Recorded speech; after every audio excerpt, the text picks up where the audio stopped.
Aleluias. Amém. Hoje é um dia, se comemora o dia do pastor. E, na verdade, só quem é pastor sabe o que é ser pastor, né? E apesar de ser duro, difícil, quando você tem um chamado para isso, é Deus que te leva a este lugar e Ele que te conduz. E para que alcançamos lugares em Deus. E eu queria compartilhar uma palavra com vocês nessa noite. Queria que você pegasse sua Bíblia aí na sua casa. Caderno, caneta para anotar. E abra sua Bíblia em Cantares, capítulo 5, versículo 2. Cantares, capítulo 5, versículo 2.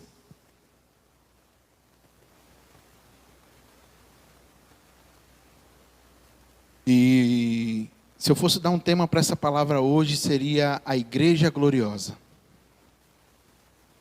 E eu queria falar um pouco nessa noite sobre a igreja. Eu lembro que quando começou essa pandemia, eu não sei, eu creio que ela não está assistindo, mas uma pastora muito amiga nossa me ligou e disse: pastor, estou muito preocupado, porque nós já estamos vivendo um tempo onde muitos cristãos hoje são denominados como desigrejados. E ela falou assim: eu tenho medo que essa pandemia gere muito mais desigrejados, por conta de nós não estarmos nos reunindo nos cultos. E de um tempo para cá eu tenho visto algumas pessoas falarem sobre isso.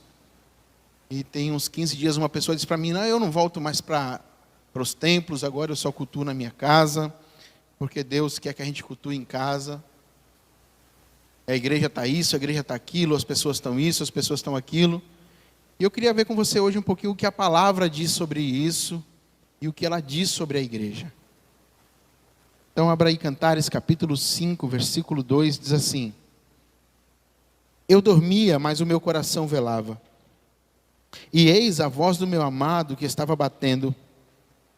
Abre-me, irmã minha, amiga minha, pomba minha, minha imaculada, porque a minha cabeça está cheia de orvalho, os meus cabelos com gotas da noite. Já despi os meus vestidos, como tornarei a vestir? Já lavei os meus pés, como tornarei a sujar? E o meu amado meteu a mão pela fresta da porta, e as minhas entranhas estremeceu por amor dele. E eu me levantei para abrir ao meu amado, e as minhas mãos destilavam mirra, e os meus dedos gotejavam mirra sobre as aldabras da fechadura. Eu abri ao meu amado, mas já o meu amado se tinha retirado, e se tinha ido. A minha alma tinha se derretido quando ele falara. Busquei-o e não achei. Chamei-o e não me respondeu. Acharam-me os guardas que rodeavam pela cidade. Espancaram-me, feriram-me, tiraram-me o meu manto. Os guardas do muro. Conjuro-vos, ó filha de Jerusalém, que, se achardes o meu amado, lhe digas que estou enferma de amor. Esse aqui é um texto que Salomão escreve. E apesar de ele ter escrito esses textos para Sunamita, eles revelam a igreja que é a noiva com Jesus, o seu noivo. E esse texto começa a dizer que a noiva, a igreja, ela já tinha se arrumado, ela já estava pronta para dormir, ela já tinha deitado no seu quarto. E de repente o noivo bate na porta do quarto e quer se falar com ela. E ela fala: olha, eu não vou abrir a porta porque eu já estou preparada, eu já estou arrumada, e eu não quero te ver agora. Então diz que o amado tenta abrir a porta. E ela diz que o coração dela começa a estremecer por ele. Então ela se levanta, vai se arrumar. E quando ela abre a porta, o noivo já não estava mais lá. Então o texto diz que ela sai à procura do noivo, mas ela não o encontra. Ela encontra os guardas. E diz que os guardas, em vez de protegê-la e levá-la ela de volta para casa, eles batem nela e espancam ela. Então ela chama as amigas e diz: olha, se vocês encontrarem o meu amado, digam a ele que eu estou enferma de amor. E eu já preguei esse texto várias vezes, e esse é um texto, sinceramente, que em Cantares é a parte que eu mais gosto. Esse texto, Deus fala muito comigo. E às vezes eu me pergunto quantas vezes Deus bateu no nosso quarto, Deus nos chamou para nós termos um bate-papo com Ele, e nós falamos para Ele: agora eu não posso, agora eu tenho que lavar louça, agora eu tenho que ir para a faculdade, agora eu tenho que tirar uma música, agora eu preciso ir para a minha loja. E a gente sempre tem desculpas na hora que Deus nos chama, né? Só que Jesus é um cara respeitador. E Ele respeita as nossas decisões. E a sunamita disse: eu não quero te ver agora, porque eu já estou pronta, já estou arrumada, eu já estou linda. Então Ele vai embora. E é isso que acontece com a maioria das vezes na nossa vida. Quando Ele nos chama, nós não temos tempo para Ele. E quando nós lembramos dEle, nós vamos desesperados atrás dEle, pelas nossas aflições, pelas nossas ansiedades, pelos nossos problemas. E aí nós encontramos os guardas. E esses guardas, a maioria das vezes, em vez de nos instruir, em vez de nos ajudar, em vez de nos levar de volta para o caminho, eles nos ferem, nos machucam e nos espancam.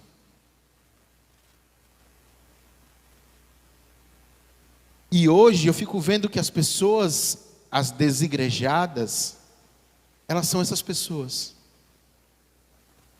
que não ouviram a voz de Deus na hora que precisava ouvir, que não se relacionaram com Ele na hora que precisava se relacionar, e por conta disso foram feridas, foram humilhadas, algumas foram expulsas. E elas estão como? Elas estão feridas, porque pessoas que elas achavam que ia guardar ela, espancaram ela. Então elas pararam de acreditar na igreja, então elas pararam de acreditar no noivo, elas pararam de acreditar em si mesma. Porque às vezes ela olhou para o guarda e falou: não, esse guarda ele vem me proteger. Esse guarda vai me levar de volta para o meu quarto. Esse guarda vai me levar de volta ao caminho. E esse guarda não fez isso. Ele pegou ela e espancou ela. E sabe, tem tantas pessoas dentro da igreja feridas. Tem tantas pessoas dentro da igreja feridas por esses guardas, que eram para dar uma direção, que era para proteger, que era para dar um caminho, e não fizeram isso. E sabe o que essas pessoas estão hoje? Elas estão assim enfermas. Só que elas não querem mais procurar o amado, porque elas acham que os guardas vão matar ela de novo, vão ferir ela de novo, vão fazer isso com ela de novo. Então ela diz assim, chama as amigas e fala assim: olha, se vocês verem em algum lugar aí o meu noivo, diga para ele que eu estou enferma de amor. E por conta do que essas pessoas, da experiência que elas tiveram com os guardas, simplesmente elas desacreditam desse caminho. Essa semana eu estava em casa conversando com algumas pessoas, e a pessoa vai lembrar agora quem foi. Ela disse assim para mim: não, se eu tivesse achado um pastor que tivesse me humilhado, se eu tivesse achado um líder que não me tratasse da forma que me tratam, eu não sei como é que eu estaria hoje. O que acontece é que o diabo conhece os corações das pessoas, e eles colocam os guardas errados para te espancar, para você perder a direção. E aí você está como? Eu estou ferido. Mas deixa eu te falar uma coisa, amado. Sabe por que você está ferido? Porque na hora que o noivo te chamou, você não teve tempo para ele. Pastor, como é que você pode me provar isso? Porque a Bíblia diz lá em Provérbios que a bênção de Deus enriquece, mas ela não acrescenta dores. E se você está em um lugar hoje em que as dores estão sendo acrescentadas, você está fora da bênção do Senhor. Porque o lugar da bênção é um lugar de cura, é um lugar de transformação. Pastor, quer dizer que vai ser um lugar fácil? Não. Vai ser um lugar que às vezes dói, às vezes é difícil, mas ele é curativo. Ele não é um lugar para te ferir e te destruir. Ele é um lugar para te restaurar. Então, se os guardas te encontraram, é porque você não estava no lugar certo. Você não estava caminhando como deveria caminhar. E sabe o que aconteceu hoje? As pessoas estão dizendo assim, eu escuto isso em todo lugar. E confesso para vocês que há alguns anos eu também já falei muito isso. Eu não acredito mais na igreja. Eu não acredito mais nisso, eu não acredito mais naquilo. E eu lembro que um dia eu estava em casa sozinho. E eu tinha acabado de falar a um pastor, e a conversa, sei lá, foi uns 20 minutos, foi 20 minutos falando mal da igreja. E eu lembro que eu deitei e ouvi uma voz dizendo assim para mim: a igreja é minha e não é sua. Naquele dia eu entendi que a minha tarefa não era falar mal da igreja, que a minha tarefa não era sair da igreja, mas que a minha tarefa era eu me tornar a igreja. Só que as pessoas hoje, porque elas foram espancadas pelos guardas, e elas estão decepcionadas com a igreja, o discurso delas é: a igreja não serve, eu vou congregar a Deus na minha casa, eu vou congregar assistindo na internet aí o pastor Marco Aurélio, ou outro pastor. Amados, este lugar não é o lugar da bênção do Senhor. Mas você pode me perguntar, que uma pessoa me perguntou esses dias: sim, pastor, não é? Mas e agora esse tempo que não estamos nos ajuntando? Nós não estamos nos ajuntando, mas nós estamos aliançados. Nós vivemos aliançados. Nós não estamos unidos pela presença, porque agora não podemos, mas nós temos uma aliança espiritual. Nós temos uma aliança de fidelidade. Nós temos uma aliança de prestação de contas. Nós temos uma aliança de serviço.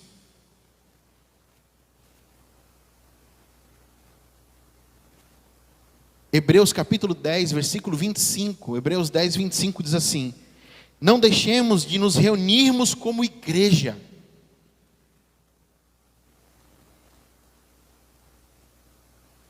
É isso que o escritor, a carta a Hebreus está dizendo. Se você acha que você pode viver a sua vida sem se reunir como igreja, você está enganado. Porque esta é uma ordem da palavra. E ela diz: olha, você pode não estar se reunindo agora por conta de uma pandemia. Mas quando as coisas voltarem ao normal, nós vamos novamente nos reunirmos como igreja. E mesmo não estando reunidos aqui juntos, nós conversamos, nós trocamos mensagem, mandamos versículo, as pessoas estão ofertando, as pessoas estão dizimando, as pessoas estão cuidando da outra, as pessoas estão em unidade. Então deixa eu te falar uma coisa. Não esqueça do que diz Hebreus, capítulo 10. E ele diz: não deixem de se reunir como igreja. Você pode estar ferido, você pode estar chateado, você pode estar magoado. Não importa. O que Cristo nos chamou para vivermos foi uma vida de renúncia, de perdão e de restauração. 1 Coríntios capítulo 12, versículo 12. 1 Coríntios 12, 12 diz assim: porque assim como o corpo é um, e temos muitos membros, e todos os membros, sendo muitos, são um só corpo, assim é Cristo também. Deixa eu te falar uma coisa. A Bíblia diz que Cristo ele tem um corpo. E esse corpo hoje somos nós. Eu não sei você, mas eu acho que o único lugar que você viu uma mão andando sozinha foi só no filme da família Addams. Porque se você arrancar aqui um dedo de uma pessoa, ele vai necrosar e morrer. Porque não há vida fora do corpo. Não há vida fora do corpo. Você não pode ser igreja se você não está inserida no corpo. Isso é uma mentira. Isso é o seu coração ferido. E sabe o que eu fico mais triste? É que a pessoa que ela não quer mais congregar, ela começa a contaminar. Sabe por quê? Porque quando um sarado ele sara um doente, ele joga enfermidade para todo lado.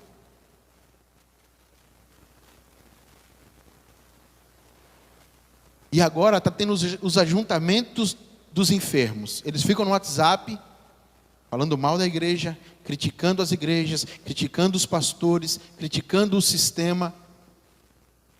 Mas eles esquecem que Cristo está no controle de todas as coisas. Mas eles esquecem que Cristo é tudo em todos. Eles esquecem que Cristo não perdeu o controle. Eles não esquecem que Cristo não está atrasado, que tudo está debaixo do governo. Eu e você podemos não estar vendo, mas Cristo está vendo. E vou te falar, essa pandemia veio, não foi para acabar com a igreja, foi para levantar a igreja. Porque eu vou te falar uma coisa, essa pandemia vai fazer uma peneira. Os mascarados que estavam dentro dos templos, eles vão sair, porque eles não vão suportar. Mas os pecadores estão hoje com fome e sede de Jesus.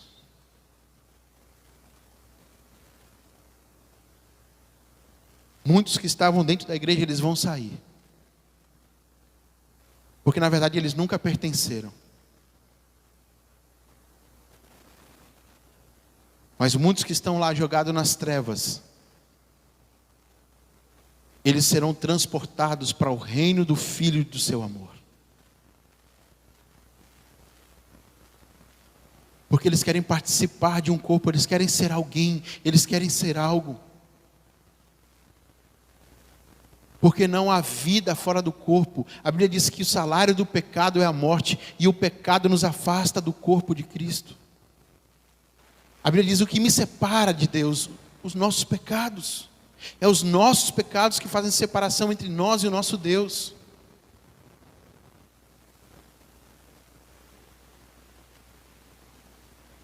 Só que eles esquecem que há já uma profecia sobre a igreja. Eles esquecem que há uma promessa sobre a igreja. Eles esquecem que já há um destino profético que Cristo estabeleceu para a igreja. E eu queria que você abrisse sua Bíblia comigo em Efésios capítulo 5, versículo 26 e 27. Porque nós precisamos entender o que Cristo está falando sobre a igreja. Você pode estar olhando para a igreja hoje e falando assim: olha, ela está doente, ela está isso. Não importa o que você está olhando para o que ela é. O importa é o que Cristo está olhando no que ela vai se tornar.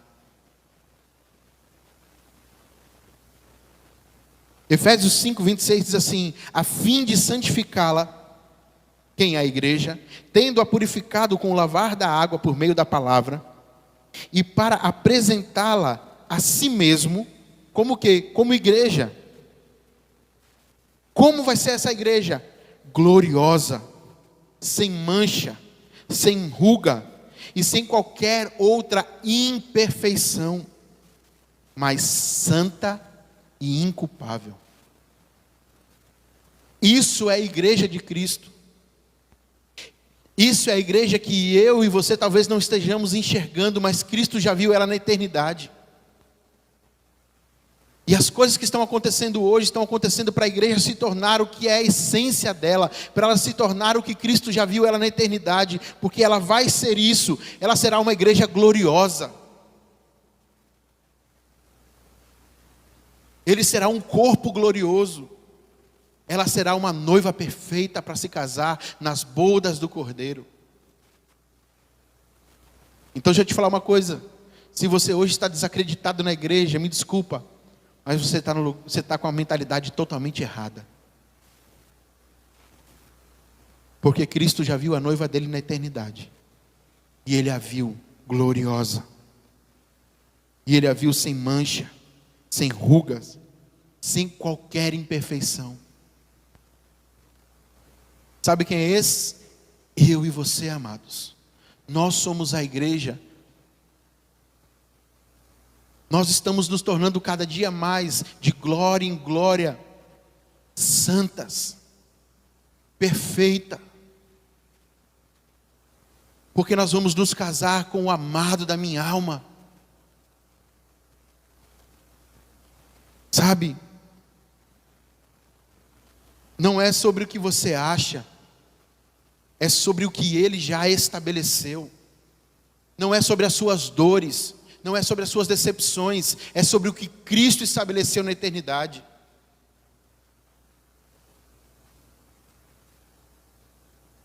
Eu vejo gente falando mal da igreja universal, da igreja presbiteriana, das igrejas de comunidade. Todas as igrejas, todo mundo fala alguma coisa mal.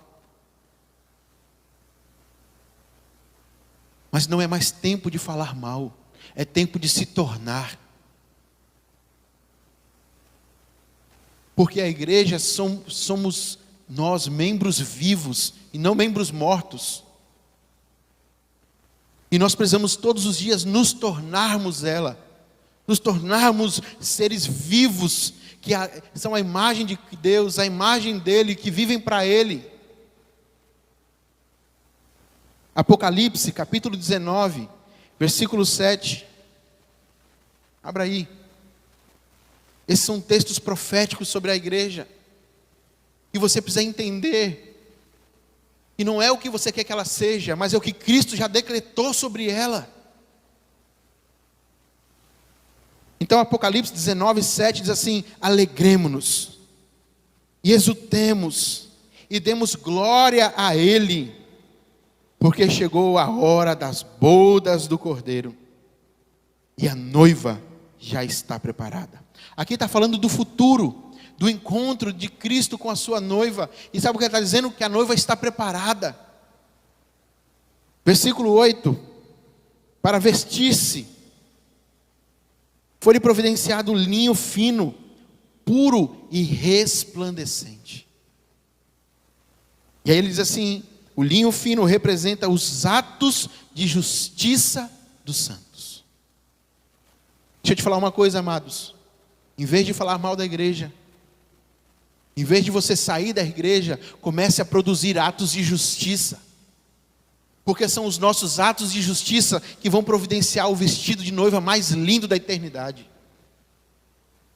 É quando você ama o perdido, é quando você cuida dos perdidos, é quando você cuida da viúva, é quando você cuida daqueles que foram rejeitados, abandonados, abusados, feridos, os rejeitados. É quando você olha para a política e fala: a política está perdida, mas eu vou me tornar a luz de Cristo naquele lugar. É quando você olha para os segmentos que estão aí no mundo e você diz: não, eu serei a luz de Cristo e eu vou produzir atos que produzam justiça de Deus na terra. São os atos de justiça que eu e você vamos começar a produzir, que vai produzir o vestido de noiva mais lindo que a terra já viu, que o céu já viu, porque ele será escrito e alinhado pelos atos de justiça que nós vamos produzir.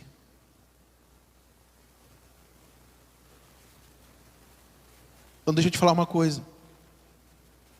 Em vez de falar mal da igreja, se torne a igreja. Em vez de produzir feridas, produza atos de justiça.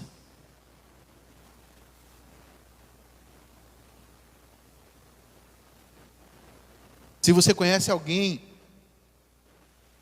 que não pode fazer compras por causa da idade, liga para essa pessoa, pergunta: ei, em que eu posso te servir? Se você conhece alguém que está doente por causa desse vírus, não pode fazer compras, não pode sair de casa, liga para a pessoa e pergunta: você quer comida, você quer fazer compras?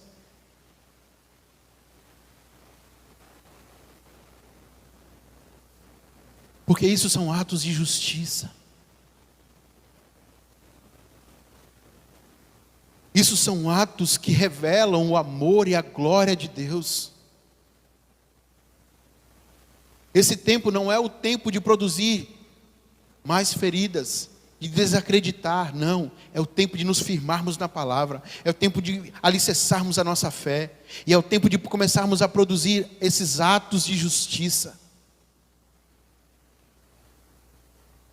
Esses dias eu disse para algumas pessoas: ei, vocês estão muito devagar, vocês precisam acelerar o processo. Porque não é tempo de parar, não é tempo de recuar, é tempo de avançar. Porque nós vamos ter que produzir esses atos de justiça para fazer o vestido da noiva.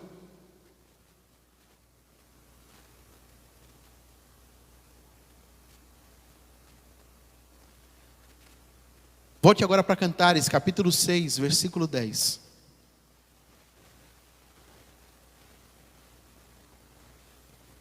Você pode não acreditar na igreja, mas eu quero te falar uma coisa hoje. Você acreditando ou não, ela vai se tornar o que Cristo chamou ela para ser.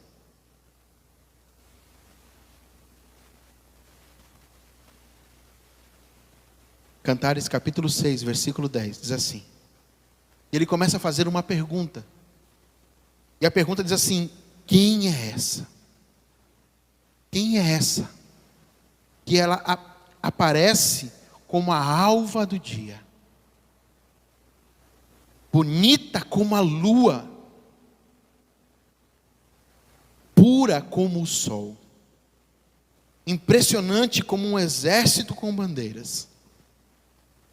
E eu quero te responder essa, sabe quem é? Ela é a noiva do Cordeiro. Ela é a igreja gloriosa. Ela é a igreja gloriosa.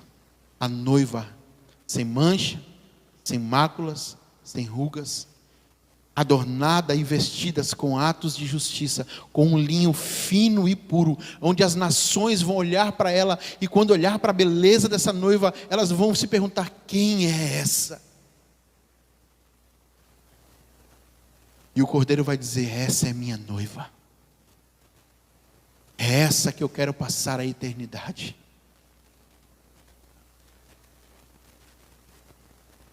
E eu quero te convidar nesta noite a se tornar a igreja. Pare de falar mal dela. Pare de criticar ela. Mas comece a se tornar ela. Porque há uma promessa. E a promessa é: ela será gloriosa. Ela será como o nascer do dia. Ela será bonita como a lua. Ela será pura como o sol. E ela será impressionante como um exército quando levantam as suas bandeiras. Sabe, amados, Deus é um Deus de milagres. Deus é um Deus, Ele faz os caminhos dele onde nós não entendemos. Talvez eu e você não estejamos entendendo o que Ele está fazendo, mas eu quero te falar uma coisa: Jesus não perdeu o controle sobre a sua vida. Jesus não perdeu o controle sobre a sua casa. Jesus não perdeu o controle sobre a sua história. Eu tenho visto nesse tempo tantas pessoas estão começando a desacreditar nas coisas. Não é tempo para isso. É tempo de se tornar. É tempo de se tornar a igreja. Se você tem falado mal da igreja, se você já desistiu da igreja, eu queria te chamar hoje a você se arrepender disso. Porque a igreja não é minha, a igreja não é sua. A igreja tem um dono. A igreja tem um noivo. E o noivo já estabeleceu como será essa noiva. Sabe, se você está desacreditado da igreja, Se ajoelha aí na sua casa. Senta no chão, deita na sua cama. E começa a pedir perdão ao Senhor. Talvez esse tempo de pandemia você está totalmente sem fé. Ei, já está tudo escrito, amados. E no final Jesus não perde. Porque Ele é vencedor invicto. Ele faz caminhos no deserto. Ele faz caminhos no meio da tempestade. Ele faz caminho no meio dos redemoinhos. É o que Naum disse. Mas há uma promessa. E Deus está chamando a mim e a você hoje a vivermos um tempo novo com Ele. De acreditarmos e de nos tornarmos a igreja. Pare de criticar. Pare de falar mal.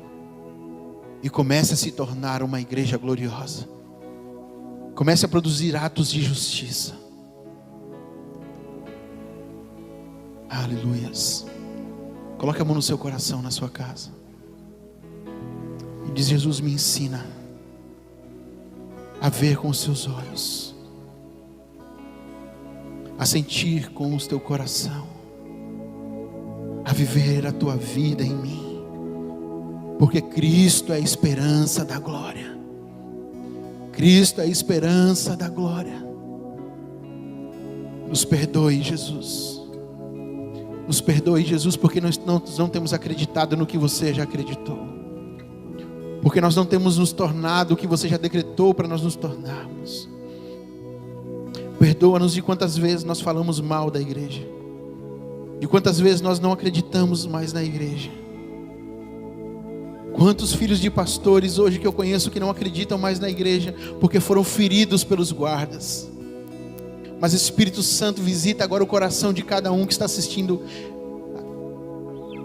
e começa a convencer eles do pecado, da justiça e do juízo. Começa a converter o coração dos pais aos filhos e o coração dos filhos aos pais. Que eles comecem a perdoar esses guardas que feriram eles na caminhada. Seja com palavras, seja com atitudes. Volte a acreditar. Volte a sonhar os sonhos de Deus. Volte a acreditar que há uma promessa. E a igreja será gloriosa.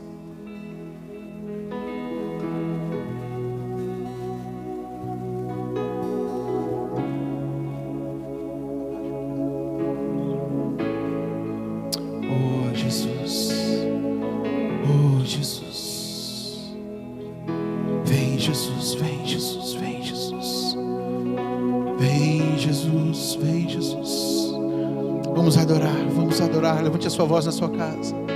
Comece a se deixar a presença do Espírito Santo invadir a sua casa. Que a sua casa se transforme em um lugar de transformação, de glória, de vida. Ora, labaxeira, labaralabassuri,